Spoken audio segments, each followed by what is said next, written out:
Kenny Markwardt, welcome to the show. Thanks, Derek. Happy to join you. Yeah, we were just we were having some technical difficulties right before we came on, and we're crossing our fingers on this one. I think we'll be good. It's probably me. If anyone, it's me. Yeah, well, you do kind of live in the middle of nowhere, which we'll get to here. But so just to kind of give the audience a little bit of a background, you kind of found your love for fitness while you were simultaneously finding your hatred for your work at the time. Can you go in a little bit into detail as far as like how this whole thing got started? Yeah, totally. So, I mean, fitness has always been a bit of a safe haven for me. I actually found it probably, I think, 14, 15, in a really confusing time for most teenagers, most young men. It was right, we'll get into this too, but it was right after my dad passed away. Like things were just in turmoil. And I found the gym as an outlet for this is something I have control over. Like if I put in work, I get X result. And that was a really just amazing thing that resonated and has been a part of my life since. But what you were alluding to is, so I graduated college and then worked in some nightclubs, did the thing, and got a real job around the age of 25. I was doing outside sales for a Fortune 1000, selling payroll services, and I was horrendous at it. Like, just I actually think there were some other like extenuating circumstances that made me so bad at it, but um, doing the 9 to 5 or 8 to 5, and working your tail off all day long for the next 40 years, hoping that you can come out the other side with this nest egg that you get to then live your life and do the things you want to do, it became really apparent that that was not the path that I wanted to do. And all that I kept, my entire day at that job it was just counting down the minutes until I could go to the gym, which at the time was Jiu Jitsu, and had been for years. But like it was as soon as I was done with that, I would walk across the street, go to the studio, change into my gi, and just like that was it. Like, yeah, that was a long answer to your question, but that was when I found my that was when it was really enlightening to me that I could spend my life doing fitness and be happier than heck. So So how did you go from that to deciding with your wife to move halfway across the country to northern Idaho and start a gym where you knew no one? it goes all the way across the country. We are we are an hour south of Canada, and we moved from Santa Barbara, California. Uh, so at the time I was doing jiu-jitsu, and at the time it would have been amazing. Like I would have loved to open a studio, but that's a long journey, getting a black belt and doing the whole thing. But in conjunction with jiu-jitsu, I found CrossFit.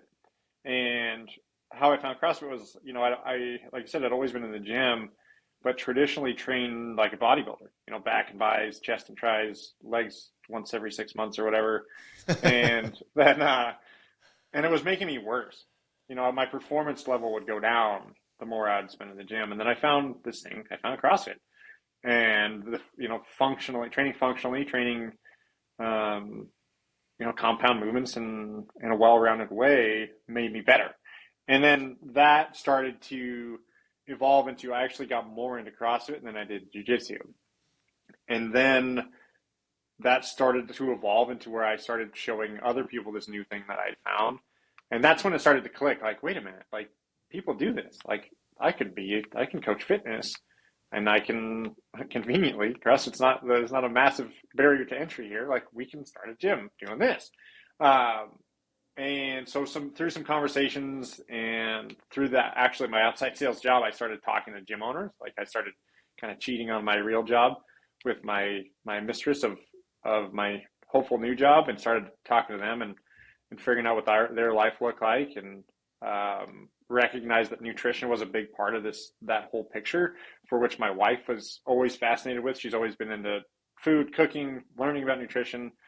We started realizing, like, yeah, we could do this. Like, we could be couplepreneurs and open a gym, and I can do the fitness and you can do the nutrition.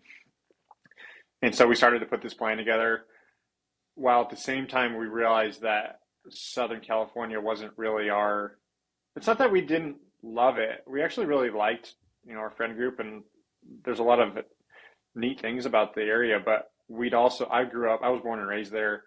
She was born and raised in Northern California, and we realized that at the time with no kids, uh, we had in this big opportunity. We were going to leave our traditional jobs and make a leap. We also realized it was a good time to do something different and live somewhere else, and we could always come back. Um, and so we decided we moved to Sandpoint, Idaho, which was a place that we got married in. We'd been visiting for years, and we decided to move there. And again, the big differences were small town, four seasons, uh, and just a different way of life. That we kind of figured that move represented just the whole picture of a different way of life and a different way of looking at things. Yeah, when you look back, I mean, I think about this quite often, but when you look back at that first year, I'm sure there's a huge party that's like, I never want to go through that again. But there's also certain experiences that inevitably get kind of packed in there where you're like, wow, that was like really meaningful or like a really powerful moment. Is there anything that sticks out to you in the kind of the early phases of business ownership and running a gym? I remember before, like this build up to, there's a couple that actually stand out. So the build up to this thing, like we were so excited. We had all these plans in theory. We had some money saved up. Uh, and I knew that like I couldn't do that job one more day. Like it was like, I'm either leaving this and I don't know what I will do, but I'm definitely jumping off here. And there was all this anticipation built up. And then we got there, and there was this moment of silence. We got to this last stretch of highway. It's like a 45-minute last stretch on the 95 before you get to Sandpoint. And I had built this up. Like I had thought about this the whole way, leading up to this for months, thinking how excited we were going to be on this last stretch. And it was almost the opposite of just sheer terror of like, what have we done? Like we know nobody here. We've unearthed our entire life, and now we're doing this. We've taken this massive risk, and that actually played out for almost all the rest of the summer. Like there was times that I remember sitting on this couch, and I had this whiteboard. So we moved up to, we settled. My mom had a place up here. That's where we vacation. That's how we found the area. And so I remember sitting on this couch with this whiteboard and just having this blank, like, I don't know what I'm doing. Like, why have we totally came up here with this. We thought it all just kind of like fall into place. And it actually did. It always takes a lot longer, right? Like in hindsight, it makes perfect sense. But in the middle of it, I never thought we made a mistake, but I was completely terrified. And just like unsure of what to do next. And so I took a job working as a barista in a coffee shop to like just pay the bills that we had. And before we like made the leap, we didn't have a space. We didn't have any like concrete plans on where to go necessarily. And so I was working in a coffee shop. My wife was working in a restaurant, and we'd left these like relatively established corporate jobs. And it just felt like, I don't know. It was just it was like, what have we done? Like, does this make any sense, or are we complete morons? Well, there's always irony in the trade-off, right? And this obviously isn't true for everybody, but in your case and in my particular case, it's like you have this path, which is you go the corporate route, and there's no mystery to what it is you should be doing. You're literally told task to task exactly what it is you should be doing and how it needs to be done. But then misery ensues. And then you go the route of entrepreneurship, starting a business, and you realize you know nothing and have very little direction, and then fear ensues. So it's kind of like it's just a trade-off at the end of the day, right? You're just accepting one pain for another. To me, and I'm sure to you now in hindsight, the pain of having to learn all of that on our own and to be scared or fearful for an extended period of time far outweighs the pain of being in a job that you hate. For sure.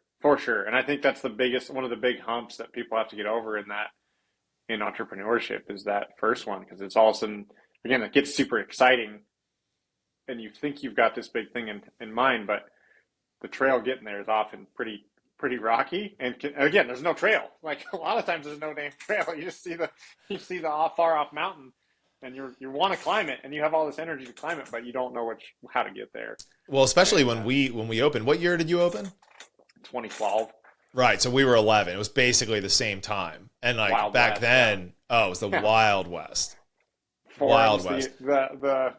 the forums were a good resource, and like journal was a good resource. But other Yep. than I had the Again Faster spreadsheet for a business plan of like, this is how many members I need, this is how many I'll grow, this is my expenses, and like I remember tinkering with that all day. And again, it made sense, but it was like, okay, it was the South Park Underpants Gnomes episode, like where it's Yes. like the first step one, step three is profits, but step two is missing.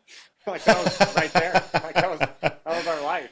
I will say I have grown so much appreciation for people that started a business before the internet and before access to a lot of these tools and resources came so easily available, and was able to go from startup on your own with no real playbook to being able to figure it out, because it's obviously gotten a heck of a lot easier over the last decade, just in the abundance of resources and mentors that are available. Isn't that right? I feel like the old guy on the porch sitting in his rocking chair, shaking his fist at the new gym. Like, you have no idea how easy you have it. I built all my own equipment with my own hands. I would be lying if I didn't say that I've had like this like twinge of frustration with some of the resources that CrossFit's been putting out, just because back then there was nothing. It was crickets. It was pretty much just like main site programming, level 1, good luck. You know what I mean? Send a couple emails. We might respond in a couple months. I don't know. Yeah, and now they're actually like they're developing a little bit of a playbook for people that are looking to start an affiliate. I mean, I'm sure it's nowhere near what some of these, private run mentorship programs like Two Brain are able to put together, but it's still something. Yeah, for sure. Yeah, exactly. Yeah, that's our story. That's our initial story. Is just like wild. Like, what have we done? Is this going to work? And then I ended up finding a guy that was running like a garage gym in a little warehouse. So there was two guys, and they just had this little private gym that they let their friends work out in for like $50 a month. And I went to that gym, started having some conversations with them, started working out with them, and I was like, guys, I moved here to do this. Like, let's go, let's make a run at this. And so we did, and that's the beginnings. I ended up buying them out a couple of years in, and now we're 11 years into this thing. So. Nice. Yeah, I was going to say by my calculations, you've rounded 11. No, this is our 11th year. We'll be it's like November. We moved here 11 years ago in June, so we're just shy of our 11th anniversary. Moving here, the gym is officially, it was like 4 to 6 months after that. So now, is the gym very much so CrossFit methodology based, or are there other things that you do?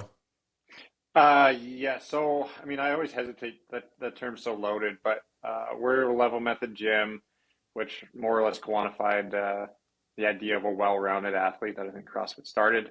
But we do a lot of personal training, a lot of nutrition, a lot of youth sports performance stuff as well. So fantastic. Yeah, you guys, you mirror our facility very well. I mean, we're a level method gym ourselves, and it's, a good balance of strength and conditioning and CrossFit. So, and I think you're starting to see this become more and more prominent with people that got into this. We're very like grassroots CrossFit, and then they start to kind of find their identity throughout the years, and that can best serve their clientele. Yeah, and that's evolved massively for me, and I'm sure as you as well. Just like looking at stuff. Again, I got into it thinking it was entertaining for me because it was a bit of a fringe sport.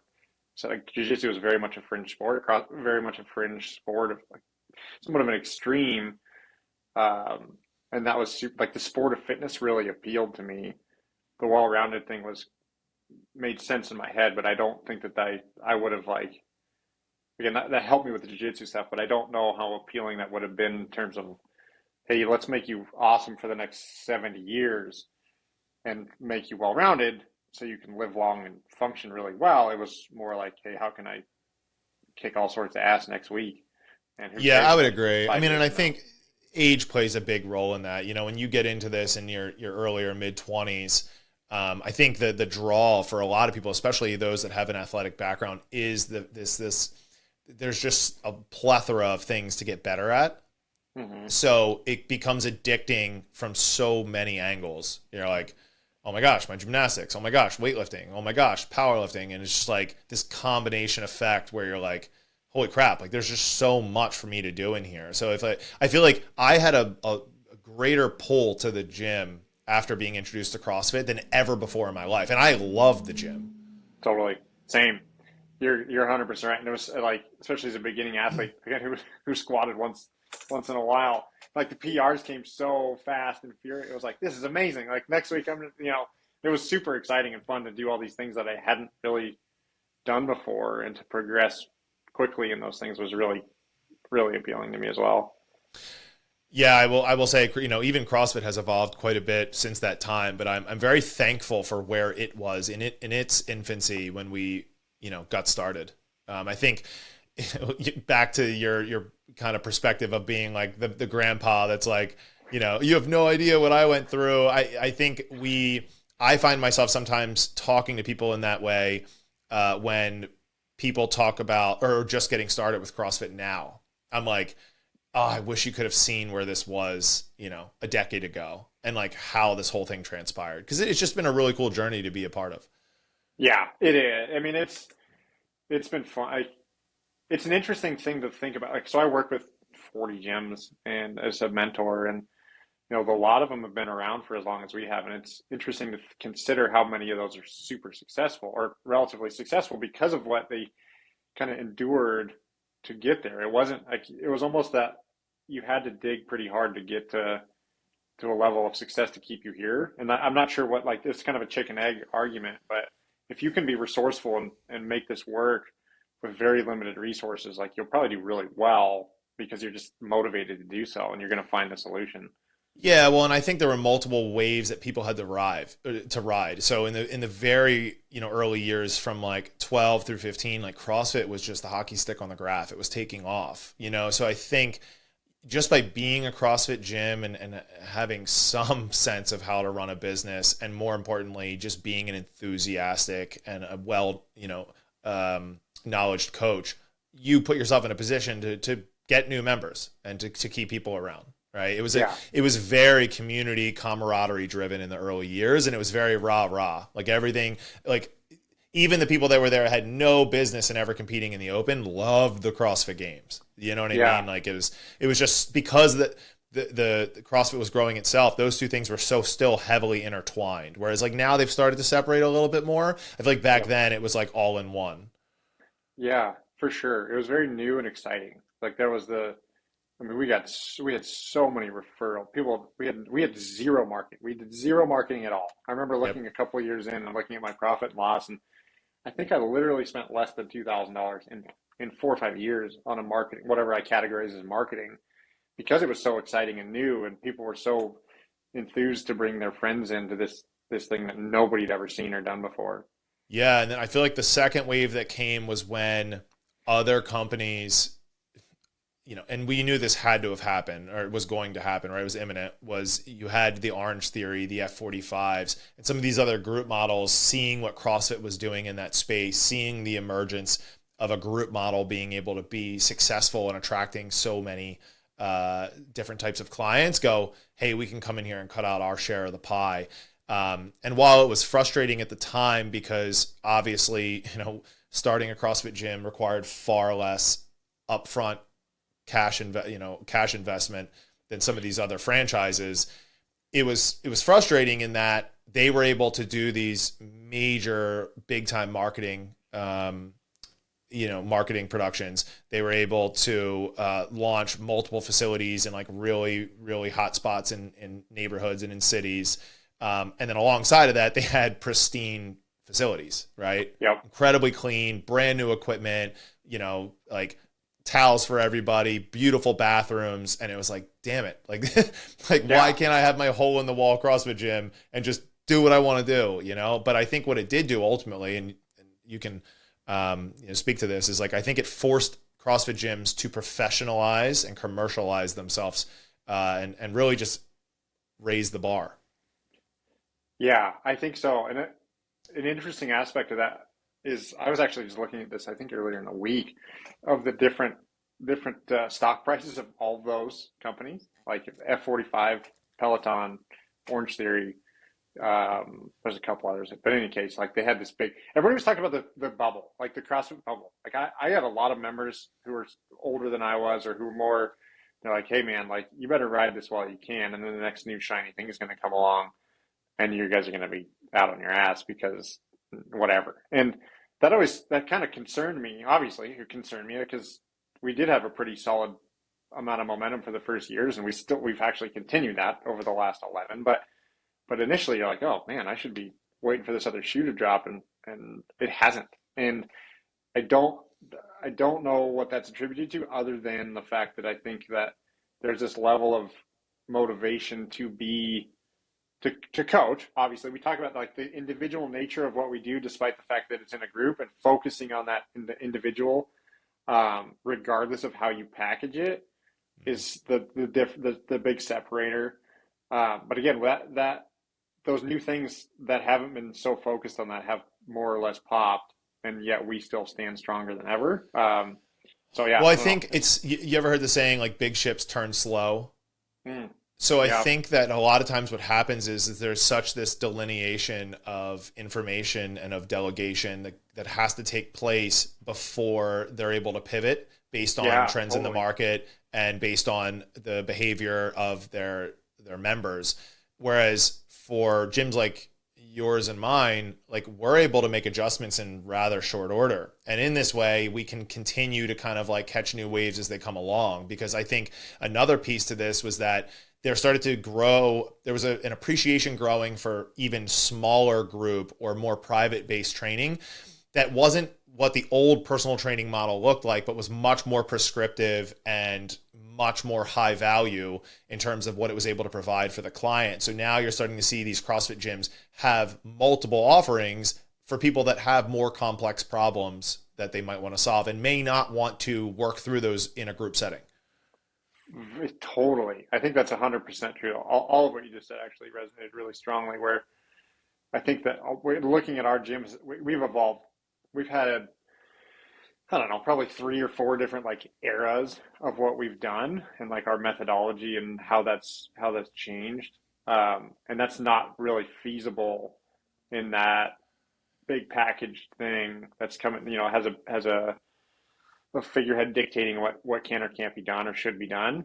So yeah, again, we can turn a lot faster and evolve. But again, coming back to the individual, where like I sometimes have I should have my elevator pitch dialed by now, you'd think, but still sometimes it's like, well, I don't really know what we do, because we focus a lot on what you need. You know what I mean? Like where it's like I still have to sell when they come in for an introduction or a no sweat intro, like that, the line, I think people think it's a line that I'm, trying to get them in so I can sell them something they don't need. But when I tell them, like, I can't tell you pricing because I don't know what you need. Like, that's a weird, like, again, it's a weird thing for somebody to hear, because they think I'm going to try and pressure them into something that's not on the menu.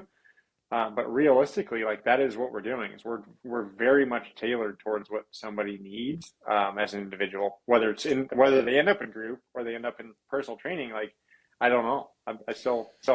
Yeah. Yeah. Well, I mean, it's really hard to get people to think on longer time horizons, right? Like that's ultimately one of the greater challenges for us as owners, coaches, in both onboarding people at our gym and also continuing to serve the people that we currently do, which is we can't, while we can think in 90-day or so increments in terms of these kind of like micro goals or ways that we want to track progress, ultimately, like we're talking about years here, right? And I think that's where our facilities really separate in our efforts from some of these other larger scale group models, and why we may be able to retain members a little bit better than them. And it's because of the fact that like we're constantly revisiting these conversations with the clients to make sure that as they're continuing with their becoming more of an educated client themselves, that we're continuing to revisit what it is they actually want out of this experience, right? It's not just come in and sweat and high five friends. Like that's a huge part of what you do. But I think people, I don't know if you've noticed this, but like my members, the longer they're with me, the better their answers become as far as why it is that they're actually doing what they're doing at the gym. Absolutely. Yeah, I totally agree with that. And again, that's a lot of I'd like to think that that comes from the top, and like my perspective changing too. It's just like I'm very interested in being amazing at like being a, I think that it's been again chicken and egg. I'm not sure which is first, but like I've been able to create a life that I really love, and that's awesome. And now I'm realizing like I want to live this thing, and I want to be able to do all the things that I'm doing for 60 more years, not next week. And again, I think I've been able to now extrapolate that down into what we're the messaging that we're giving to our people about like I don't like yeah, we frame our first 90 days in like a 90 we do a 90-day journey for everybody to get started. But it's really like I need to train someone and have the accountability to be tapping them on the shoulder about, hey, you need to brush your teeth, you need to brush your teeth, you need to brush your teeth, you need to brush your teeth.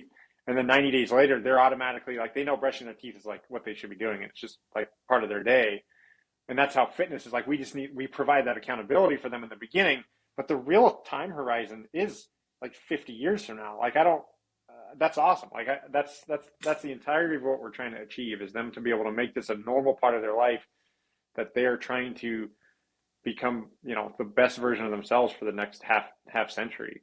Yeah, and we know that thinking on longer time horizons is not natural. I was listening to a podcast the other day, and they said this one blew my mind. I was talking to my wife about this. They said 50% of the U.S. population couldn't get $2,500 in cash within if they had a 24-hour notice, and it just blew my mind. I'm like, that's bonkers to me, right? So, but I think the same problem exists in fitness, is that we are just so short-sighted on the things that we want that the more we can pull people out of that mindset and get them focused on the long-term things, the more they can kind of settle in, right? And where it stops becoming focused on vanity metrics and it starts becoming focused on these markers that are going to help them live this long and happy life where they're capable of doing all the things they want to be able to do long term. For sure. And that's it's part of our evolution at the gym. In fact, I was just talking to her about this. Like, we don't, like, I think I have like maybe 10 people that log their workouts every day. Just based on like, and that's somewhat coming into like competitive aspect of like a day to day.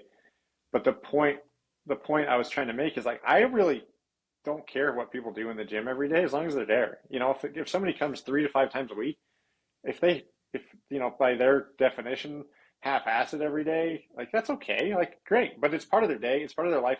They're making exercise just like that's one box that they have to check on a daily basis. And that's going to be so much, like that's enough for I mean that separates them to that's the whatever top 5% of the nation, if not more. Maybe might be the 1% of the nation that's achieving that and doing that, and the making those deposits will be that compounds so significantly over time, where it's not about the big deposit tomorrow. It's those little ones for the next 50 years is going to be so significantly different, and will set everybody up so significantly better than most people. Yeah, I mean, ultimately, adherence is the ultimate marker, right? Like for us, in terms of the success of our clients, it's if the more they're showing up and the more consistently they're showing up, the more they're working towards the thing that they actually want. Yeah, for sure. And again, I hope that want is like I've even gotten less enthused with body composition stuff because that became it was like, hey, this is a vessel. Like, okay, first it was kind of performance. Who cares what you look like or feel like? And that's like I still somewhat adhere to that as well. Like different people are going to have different genetics, and like it's what you can do, not what you look like, and that's somewhat pertains. And then that somewhat kind of softened and became a little bit like, hey, let's try and like this is an entertaining way for you to improve body composition. I think that was another like short era where like that was kind of the thing. Like, oh, cool, let's make it where you know what I mean. Like it was, hey, like, we all want to look better naked. Let's try and look better naked together. Not looking naked together. No wonder you get so many members. It's like, great. I have a busy set of phone calls later.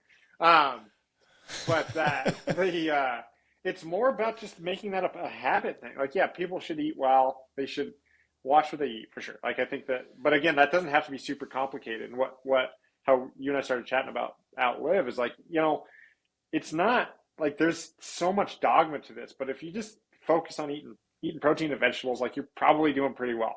And if you probably work out every day in some fashion, if you just move for 45 minutes to an hour, you're doing really, really well. And how I kind of got here was like monitoring the body composition progress and ups and downs and, 5% here, 5% there.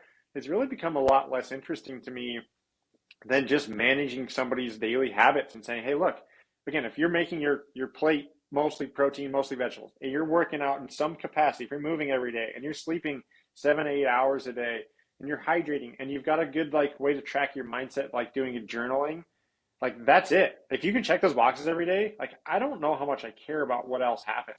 Yeah. Well, I want to double click really quick on the body composition piece, because this is a conversation I have had with people before. And I think there's a really important reframing that needs to take place. And this has been kind of transformative for some people that I've talked to, which is if your goal for the last, let's say 2 years has been just this constant pursuit of getting to a certain body composition. Let's say it's like 8% body fat for men or 15 or 16% body fat for women, whatever it is, right? Incredibly lean.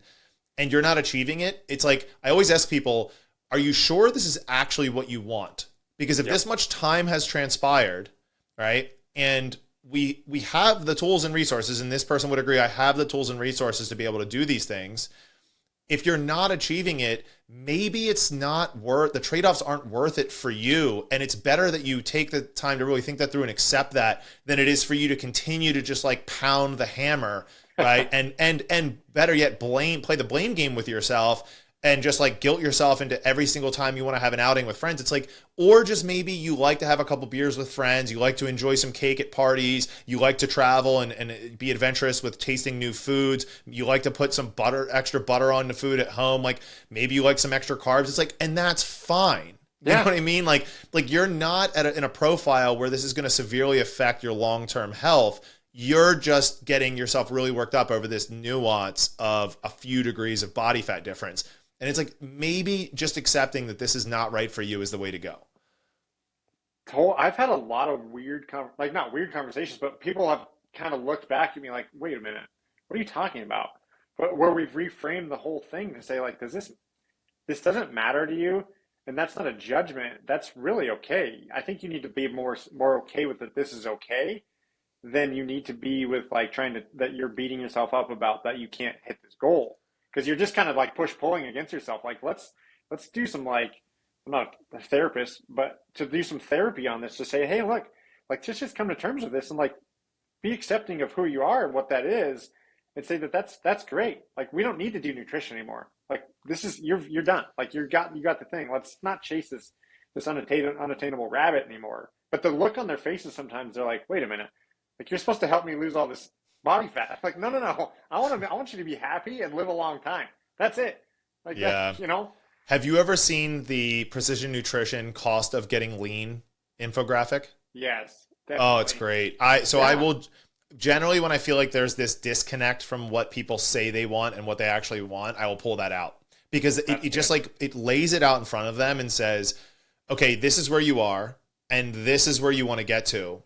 And this is your current lifestyle habits and behaviors, and this is what you would have to change. Do you want to change into these behaviors? And they go, no. And I'm like, okay, so you don't want this, right? Like, this way, like we can just be a little bit more analytical in the way that we're approaching this. For sure. And that's like, again, like the acceptance of that for them is the hardest part a lot of the time. Like, well, no, I'm supposed to do this, or I'm supposed to look like this, or like, well, no, like you should be happy and live a long, healthy life. And the healthy thing I think might be a loaded thing, but like it might be less healthy actually, because sure. Yeah.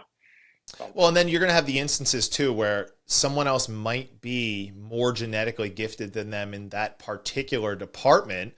But I always remind people they probably have their own set of shortcomings elsewhere. So like, not to be like, an ass, but it's like, would you rather be dumber?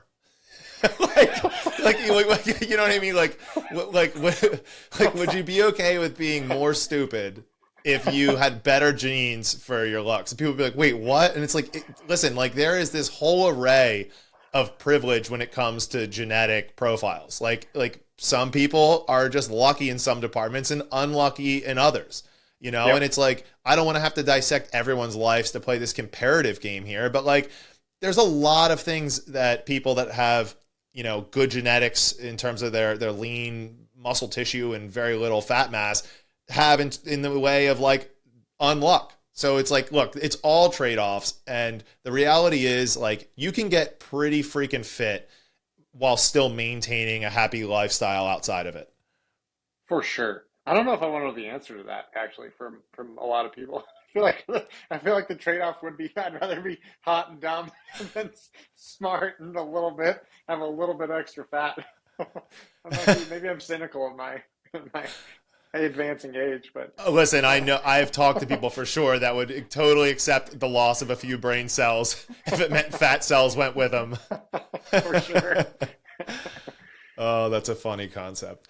Well, hey, I know one of the conversations we've been having off air is around Peter Attia's new book, Outlive. And I know my audience has heard me talk about this quite a bit, and it's going to come up. I have a few guests coming on that this is going to become, kind of a focal point of our conversation. But just to give you a quick overview, the purpose of the book is basically to identify some of what he refers to as like the four horsemen, things like atherosclerosis and cancer and those sort of things, neurodegenerative diseases that ultimately are what catch all of us, right? Like at some point on the timeline, they get all of us, right? So we refer to they're effective on us as lifespan, right? You have this binary of like you're either dead or you're alive. And then there's this other dimension, which is healthspan, which is the qualitative aspect of your life from the time that you were born to the time that you die. And ultimately, the goal being that you live as long of a life as possible while living the best of a life as possible. And then you have this sharp decline at the very end and you die, right? Rather than this like decline that starts really early on in your life and you just like have a complete and total reduction in quality of life for decades before you finally pass. One of the things that you mentioned in your notes is that you believe that we all have the resources and abilities to take the next 60 years into our control. What do you mean by that? Well, I just think that like the point of the book, I took the point of the book is that we're now emerging into this medicine 3.0.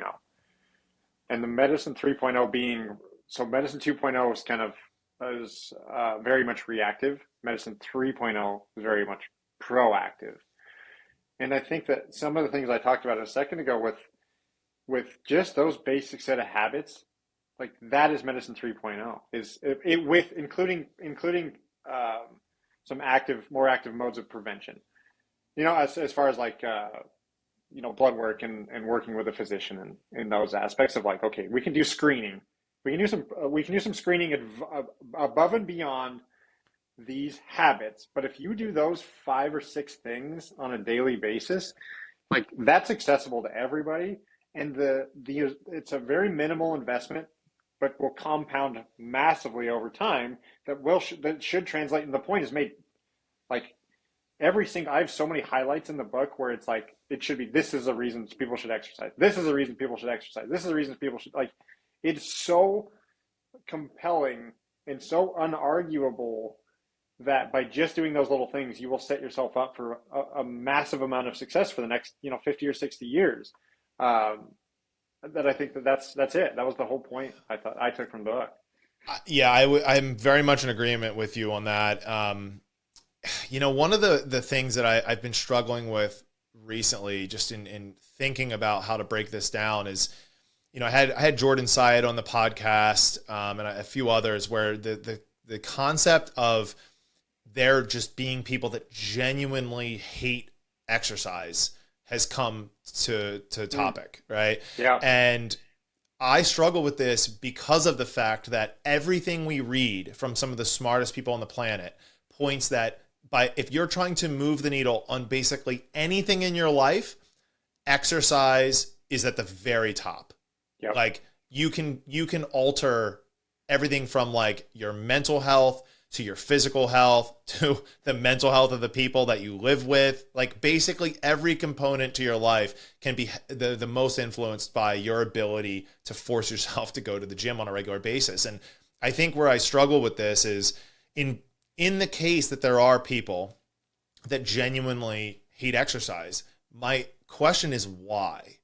like, is that something that they were born with? You know, so I try to think about it. If you rewind the tape 500 years, did that exist then? Like, were there people that were like, I don't want to walk, you know, like Yeah. I don't want to go out and forage, like, like so, like, did that exist then? You know, or is this something that's become a learned behavior? I do believe that it exists, right? And I've experienced people where it's like pulling tooth and nail to get them to exercise, and it's almost always based on the fact that they just want to lower their body fat and look better, right? Like, Yeah, I feel I'm going to say the word, and it's going to be of me I'll try and explain what I mean. But I think there's a lack. I think there's a laziness to that, and I don't mean laziness in that like that's like they don't want to breathe hard and get their heart rate. They want to sit on the couch. I think there's a laziness in terms of finding the avenue for which that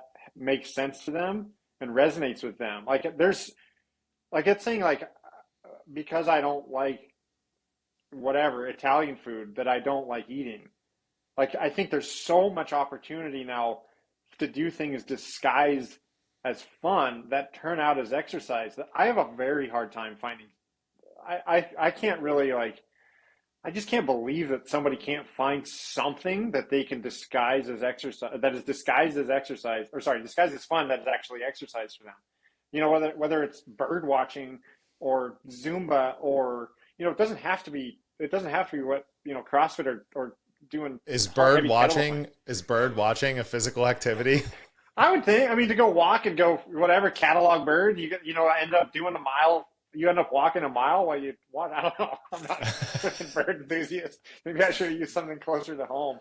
But I think it's finding the motivation. Like I hunt a ton. Like that's my reason for a lot of the things that I do physically to like get prepared for that.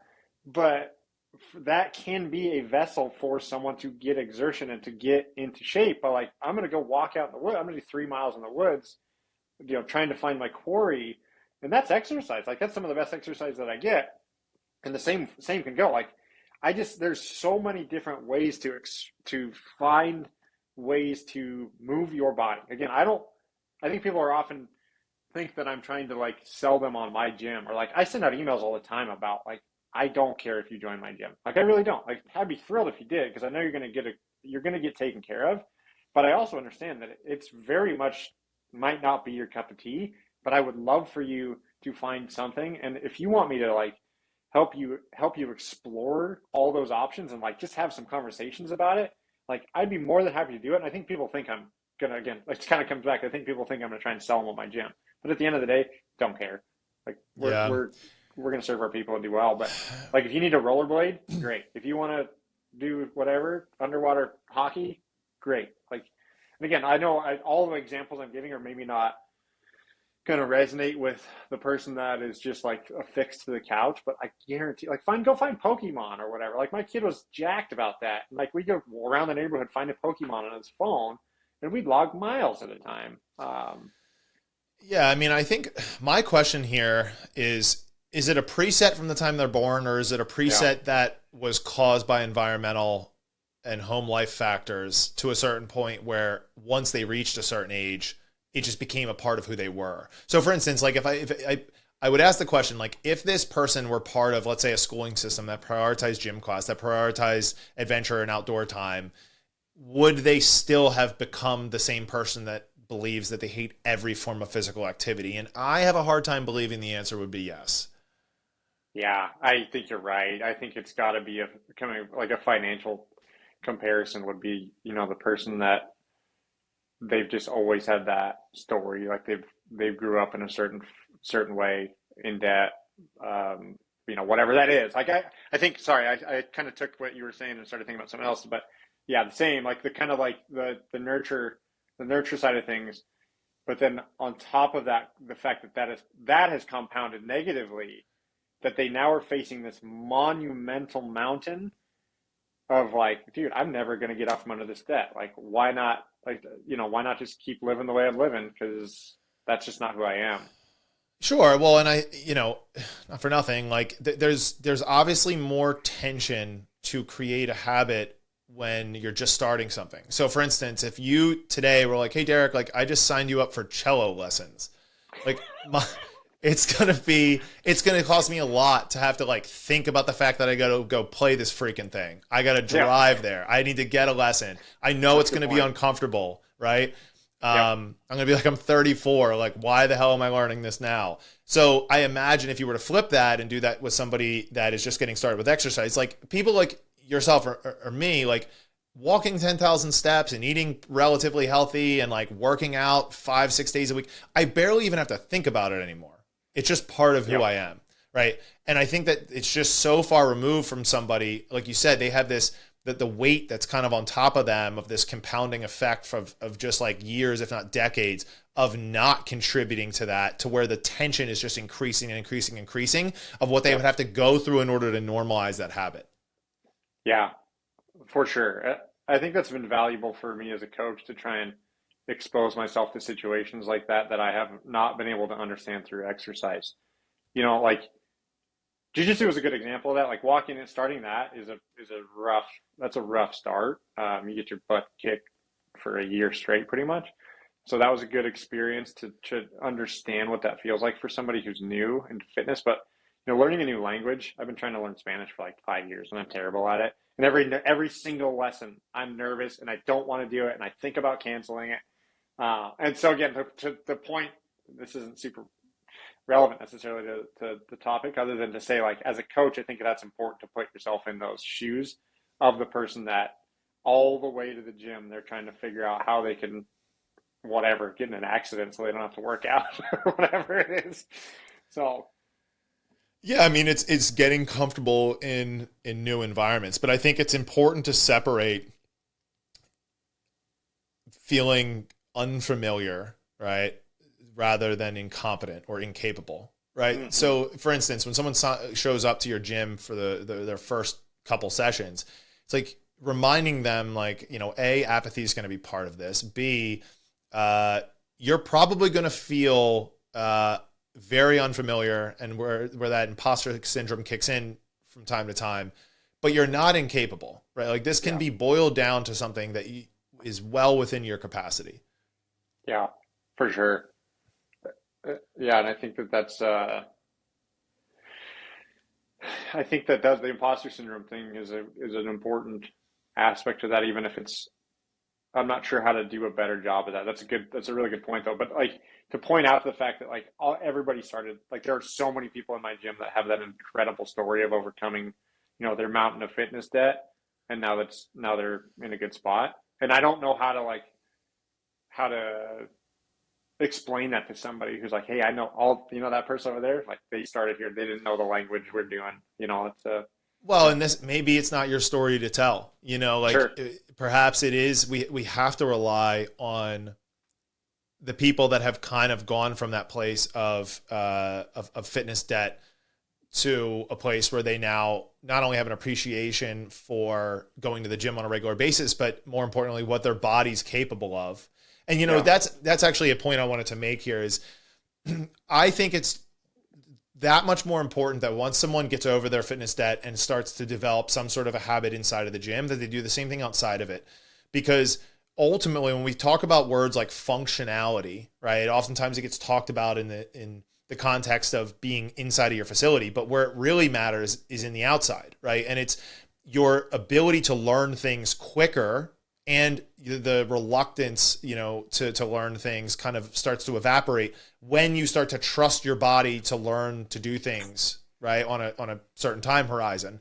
So I always tell people, like, if you fall in love with hiking, if you fall in love with jiu-jitsu, if you fall in love with mountain bike riding, you're far more likely to go to the gym. What'd you say? Bird watching. Or bird watching. You're far more likely to go to the gym because it acts as this preservation kind of like home or tool to keep all of these other things alive. Whereas like, if you're like, I go to the gym because I just want to look decent, and then I want to go home and sit on the couch the rest of the time and do nothing.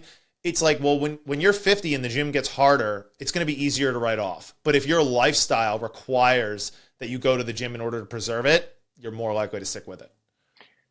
Yeah, that's a good point. And that's some of that. reciprocal nature of like building a life and activities that you love to do, and then making the fact that, yeah, I mean, that's exactly, I'm just echoing what you said, but to extrapolate that out over the next, like one of my things is like, I hunt with some guys who are, they're doing backcountry hunts in their 60s, and it's amazing. So like the fact that like it's not a big deal to them, like they'll just go do it. And I started realizing like, I kind of assumed my time horizon on that was like 15 or 20 years, and now to realize it could be 40 or 50 years. Like that was the thing that for me, what started to kind of put this all into some better context. And I think you're right, where somebody seeing the function of the things that they love in their life and recognizing that there's a sliding scale there that they need to kind of be able to back into appropriately through training and the functionality of what we're doing into their everyday life and that long from now. Yeah. Now, one of the things I think you're really good at is you're a very numbers driven person. And I think that, that speaks to it on a broad scale. And then when you kind of like zone in, zoom in, what it leads to is like, you're good at being able to identify what are the things worth measuring. Yeah. Would you say that you kind of carry this mentality with your clients? Yeah. So that's so like, this isn't a great answer, but I don't do a whole lot I do a little bit of fitness coaching now, more business coaching. So that's, I guess that's a little bit harder to answer. Well, you did just on board with Level Method. So right there in and of itself is obviously a much more objective approach. Yeah, for sure. And it does boil into that for sure. Like this is where you fall. This is how this all compares. And this is what that was one of the things that really, I was a part of a presentation Peter Attia did, and he started quantifying the slide and like just he talks about the centenarian Olympics, and that like how that this is, but if you want to be able to pick up your kid or your great grandkid or your grandkid who's 25 pounds, that means that now you need to be able to do a goblet squat with 70 pounds or whatever, because you're going to have a rate of decline. And so that was, again, I'm deferring a little bit away from your question, but that like once you see the way broadly you see it in all things, like I've started to recognize that with people, to be like, hey, listen, like this is like you're not quite hitting the mark. Do you want to be able to do this in 50 years? Yeah, the answer is yeah, of course. Okay, well then we should probably be working to get you here now, because it's not going to get better. Yeah, I think, it's funny. I've started asking clients some of these questions about what it is they want in, over the course of 30 to let's say 50 years, depending on what their starting point is. Yep. And for some people, I think that it's probably the first time that they've ever been asked that. And Totally. B, in some cases, it's the first time they've ever actually thought about it. Absolutely. I've been meaning to come up with my own set of, like, I know Peter has a set of questions. I just think it's such a broad, like I do ask the question, but I think I need to have a better capability to like point to certain things, because exactly what you just said, most people are kind of like confounded by the whole idea. Like they have no idea. Like you know what I mean? Yeah. And one way you could do this is to kind of take the negative approach, which is like, well, what do you want to avoid? Yeah. Because especially because obviously given the fact that, the percentage of people that are in their 60s, 70s, and 80s that are out there like running half marathons and deadlifting and doing all these things, it's so minuscule. Like we're talking about like the 1% of the 1%. So just by the nature of like going and spending time around older people and seeing how they function and the things they're incapable of, you can look at it and be like, oh, like I don't want my posture to look like that. Like, like that sucks. Like he can't even pick up his grandkid, or like, oh, he's unable to go on that, 2 or 3 mile walk. He's got to use the chair or whatever. Right. And it's like, look, I know that everyone in life has like different circumstances, and there are things sometimes completely outside of our control, but we can still use this as a way of guidance to kind of give us an idea of what we're trying to avoid as we age. Yeah. And the most powerful motivator I think that most people have is their parents, or watching their parents' story, because that situation is so close to home for them. They've seen it, like they're witnessing it either now or they did witness it to a more catastrophic end. And that's like what you just said, as far as what they don't want, that's the thing where they're like, no, I do not want to end up like my parents. And so Yeah. that's their big driver. But again, to maybe make it more well-rounded is like, hey, do you want to live on your own up until your final days, or do you want to live in a home? Like, do you want to be able to get up off the ground, or do you want the firefighters to have to get called every time get out of the tub or whatever? That'd be a good set of questions. You're right. Yeah, no, I know you have, a personal connection to this because you had some members in your family die, what I would say is pretty prematurely, right, in terms of Yep. their total age. So was that something for you that was, kind of an early indicator where you're like, wow, I need to really make sure I have my stuff together? Not consciously until recently. So my dad died at 42. No, sorry, 44. But and I'm getting close to that. So I'm 38, and my son is 9, who's the same age my brother was when my dad died. And like all this is like there's probably some therapy here to unpack. But like as far as like that is hitting a lot closer to home now to realize like I need to be paying attention to all these things to try and do as much as I can about that. So he died of a brain tumor. I'm not entirely sure that like he could have done anything about that. That was just a lightning strike type of a thing.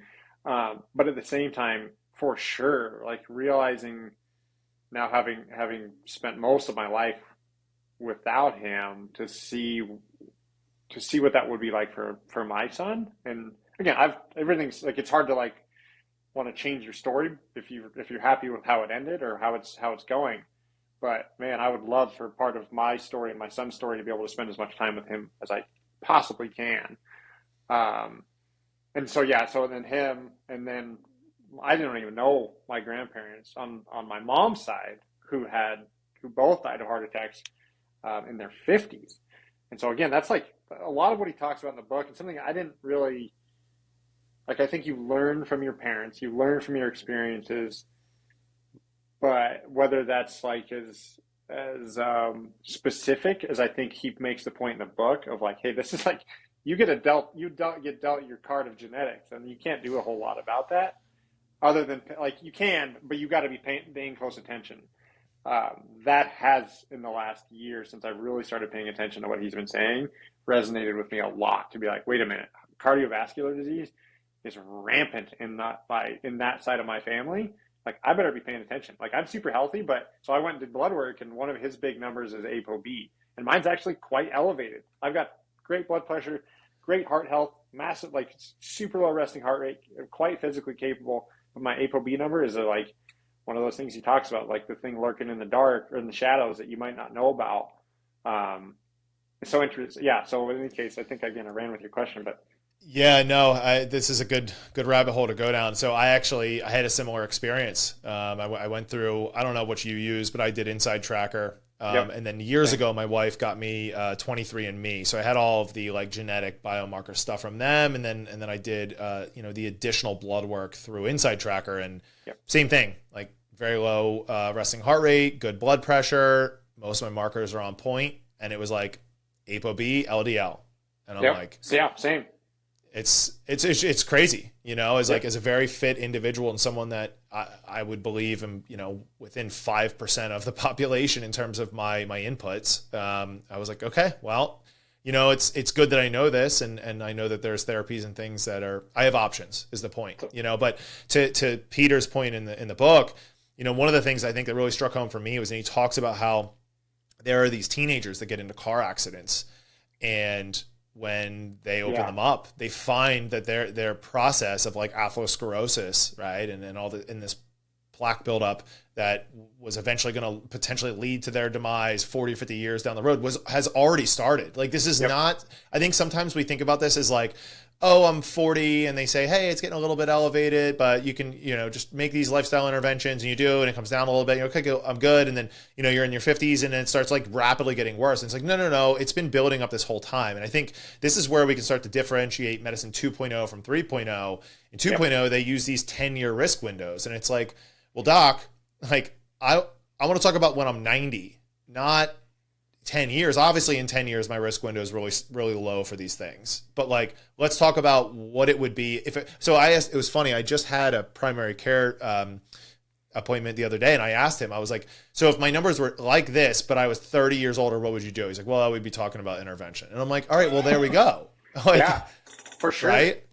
Yep. And I don't know if you get the same experience, but like typically with me, I get the whole like, oh, you're perfectly healthy. They make some sort of a joke how they don't work out a whole lot and that I'm perfectly fine. And I'm like, no. Like I'm not here for a pat on the back and get sent back to my gym. Like I'm here obviously because I'm happy with all these numbers, but there's a few out here that are standouts, and I want to talk to you about what we should be doing right now. Yeah, that's a massive pet peeve and rant of mine that I can go on for out. But it's like, yeah, I get the same experience. I go in and like, what are you doing here? Get out of my office. There are people in that waiting room that need help. Like you are just wasting all their time. Like, get out. I mean, that's legitimately like I've had that experience. Like, and you know, that's fine. Like as far as like I get, like our healthcare system is broken. Like there are a lot of people that need much more acute care, but the fact that like this is, and again, I'm not a doctor, so, and this is all, I don't want to be the guy riding the, you know, the new wave of like this is the answer, but to be made aware of these markers that are easy to test for, that I found out about this on my own, had to go chase this thing down and like have recognized that now I'm at a higher risk, is a little bit frustrating to me. You know, again, I'm pretty in tune with it. I'm on the spectrum of like a healthcare provider, though I'm not a physician. So but at the same time, like I think that it's not, I don't know. It's just a massive frustration for me that like, and again, part of my rant with that is that more physicians are not referring their people to me or my gym or with exercise. It's the same thing that you said, like, I'm in whatever. And it's just like, hey, how often do you exercise? And they, you know, the patient obviously says 0. I'm like, well, you need to exercise. I'm like, okay, cool. I'll go exercise. And then nobody does it. But it's like the fact that we're not like, we don't have this well-run referral structure. Or again, maybe somebody can't afford what I'm able to provide at the gym. Like, but there's so many other avenues to be able to do stuff. Like that drives me up the wall that we could be it would seem, yeah. I mean, if nothing else, it would seem like a good use of money in the healthcare system, right? Like if we're talking about even just the financial implications of what diabetes and heart disease are doing, right, to our healthcare infrastructure. Yeah. You would think that the number one preventative tool to reducing those numbers would we have a better referral structure. Yeah. But it just doesn't happen at all. I have one doctor in our gym that she's great. I have a handful of doctors. Some of them are not in a position to be able to refer. Like that's just they're not primary. She is, and she does. So I want to acknowledge that. But for the most part, like we're not even in the same breath. Like there's a consideration, I think, for fitness and coaches and trainers is like, it's not a real thing. It's not a real job. Or it's not a real whatever, in my opinion. And I think that's completely backwards. One of the things that I caught me off guard was, so we have all these numbers in front of me, right? Which I pulled up all the stuff from my Insight tracker. And by the way, most people couldn't go to their physician and say, I want all of these numbers. What they would tell you, right? If you're like, oh, I want all these biomarkers, I want you to run all these blood panels. They're probably going to tell you don't need it. And B, they'll say, even if you do want it, your insurance probably isn't going to cover it. Yep. All right. So then we're paying a premium out of pocket to go obtain these things. So what happened was, once we had all these numbers in front of us, I asked him to put me into the risk calculator, right?